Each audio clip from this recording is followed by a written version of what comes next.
tafsiri ya lumbesa sio kwamba mtu akiweka gunia lake akaweka tena lingine. Unaweza kaunganisha magunia yenye kilo 40 zakawa mawili ukayafunga pamoja hivi, ukafunga hivi. Kwa tafsiri ninavyoelewa hapa, mnavyobishana hapa kuhusu halmashauri na mageti yetu, inaonekana ukishaunganisha tu ni lumbesa, kitu ambacho sio kweli. Lumbesa mpaka mzigo huo au gunia hilo lizidi kilo 105 kwenda mbele. Sisi tulipasha tufike mahali ambapo ukienda soko la Njombe unapimiwa nyanya kwa kilo, sio unaambiwa fungu 500. Unapimiwa viazi kwa kilo. Najua hapa kuna watu wameanza, unaenda pale unanunua kilo ya vitunguu, kilo ya viazi, kilo ya hiki, lakini knowledge bado haijaingia kwa watu wengi.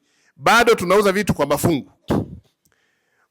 Utauza kuku kwa kuangalia ukubwa wake, unasema huyu kuku hapa ni 35. Lakini kumbe pengine utakapoenda kwenye utaratibu wa kuanza kuprocess ile kuku, unashangaa tu kuku anakupa labda shilingi 40,000. Kwa hiyo ile elimu ya upimaji, elimu ile ya wakala wa vipimo lazima tuisukume sana. Ama kundi endelee kuona nayo. Nani hata ile mageti, ninyi watu wa wakala wa mizani, wekeni mabango yenu.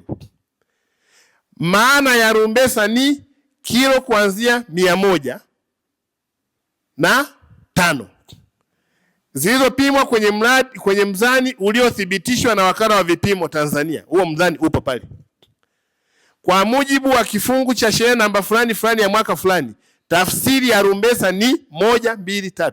Bango kubwa liko pale. Ujazo unatakiwa usizidi kilo 105. Kama nyinyi mngelikuwa mashahidi, tungeita gunia la viazi popote tulipime kama linafika ujazo huo.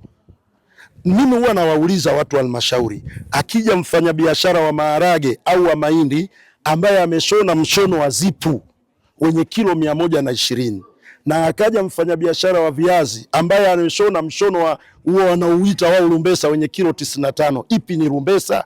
Lumbesa haipimwi kwa macho, inapimwa kwa ujazo. Na ndio maana huwa tunawaambia hata hii faini mnayotupiga mnatuonea, kwa sababu faini ya vipimo ya lumbesa, kama ni lumbesa, wanaotakiwa wapige ni watu wa wakala wa vipimo, si nyinyi halmashauri kwa kutumia post machine. Nyinyi mnatakiwa mchukue ushuru tu. Na ndio maana siku zote wakikamata gari watu wa halmashauri kwenye mageti yao wakisema gari na lumbesa, wakija watu wakala wa vipimo, mwisho wa siku wanasema hii gari iko sahihi, gari inaondoka, wanatutia hasara na kutuozeshea viazi vyetu. Kwa hiyo uhakika uliokuwepo wakala wa vipimo wamekuja kwa wakati muafaka. Sasa mimi nafikiri wakala wa vipimo Tanzania wazuie hiyo lumbesa kwa nchi nzima, mazao yote yanunuliwe kwa kilo, kwa mizani. Huu mgogoro wa lumbesa utakuwa umeisha.